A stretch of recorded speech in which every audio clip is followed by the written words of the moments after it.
Snow had been falling since the afternoon, soft at first, then steady, until the whole farm looked like it had been wrapped in silence. The fences wore white lines like careful stitches. The barn roof sagged under the weight. Even the wind seemed to move more gently, as if it didn't want to disturb whatever peace had settled over the land. Daniel Mercer stood at the kitchen window, a mug of coffee cooling in his hands, watching the last of the daylight fade into a blue-gray dusk.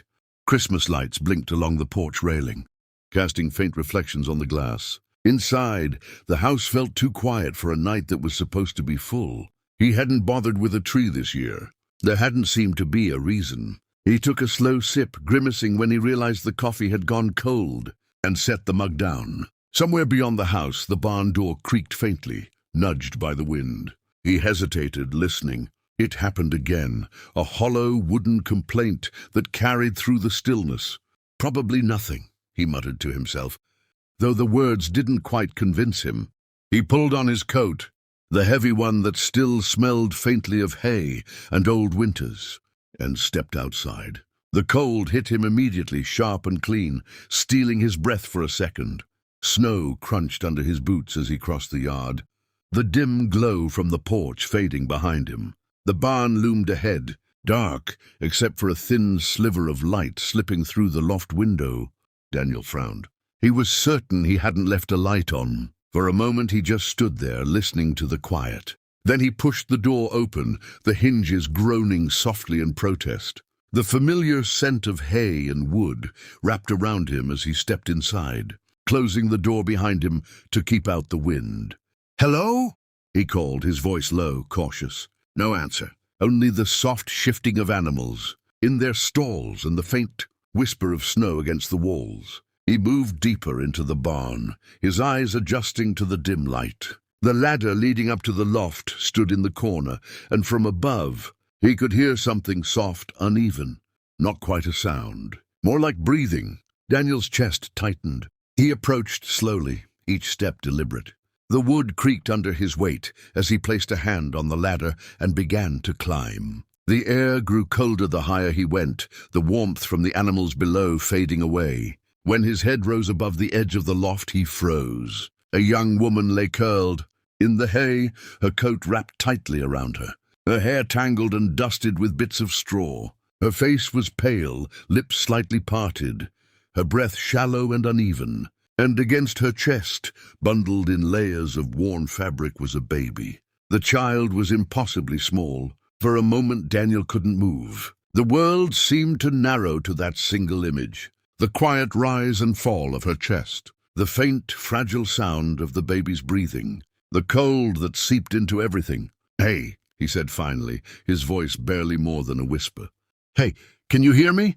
No response. He climbed the rest of the way up, his boots sinking slightly into the hay. He crouched beside her, hesitating before reaching out. Her skin was ice-cold when he touched her arm, and he felt a jolt of alarm shoot through him. "Hey," he said again, more urgently now. "You can't stay here." Her eyelids fluttered, just for a second, and a faint sound escaped her lips. Not quite a word, more like a breath trying to become one. The baby shifted slightly, a soft, weak cry breaking the silence. That sound snapped something in him. "All right," Daniel murmured, more to himself than to her. "All right, we're not doing this out here." He shrugged off his coat and wrapped it around her as best as he could, without disturbing the baby too much. Then he carefully slid his arms beneath her, lifting her from the hay. She was lighter than he expected, as if the cold had hollowed her out. The baby stirred again, a tiny hand slipping free from the bundle. "I've got you," he said quietly, though he wasn't sure who he was speaking to anymore. "I've got both of you." The climb down the ladder was slow and careful, every step measured. He kept one arm tight around her, the other supporting the small, fragile weight of the child pressed between them. The cold seemed sharper when they stepped outside again, the wind picking up just enough to sting his face. He tightened his hold and moved as quickly as he could across the yard, the porch light growing brighter with each step. Inside, the warmth hit them like a different world. He kicked the door shut behind him and carried them straight into the living room, lowering her gently onto the couch. The baby let out a soft cry, louder now, more insistent. Okay, Daniel said, his hands trembling slightly as he tried to figure out what to do first. One thing at a time. He grabbed a blanket from the back of the couch and draped it over her, then hurried to the kitchen to fill a pot with water. His mind raced, jumping from one thought to another: heat, food, doctor, police. But the baby's cries pulled him back. He returned to the living room, kneeling beside them. The woman's eyes were half open now, unfocused, drifting. "My baby," she whispered, her voice so faint it barely reached him. "He's right here," Daniel said quickly. "He's okay." Her gaze shifted slightly, landing on him for a brief moment. There was fear there, deep and raw, but also something else, a desperate kind of hope.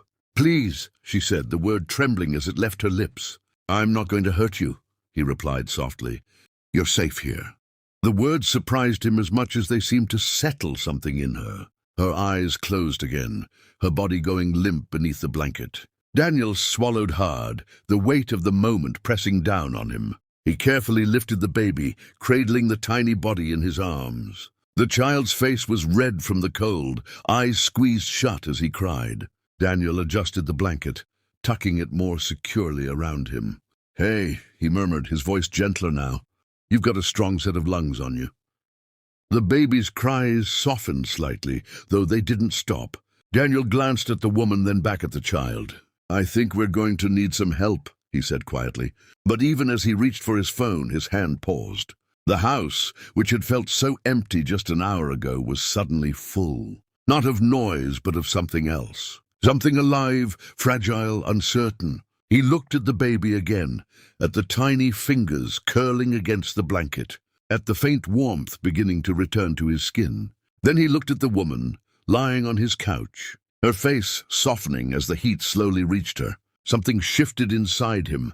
For the first time in a long while, the silence didn't feel like loneliness. It felt like the beginning of something he didn't yet understand.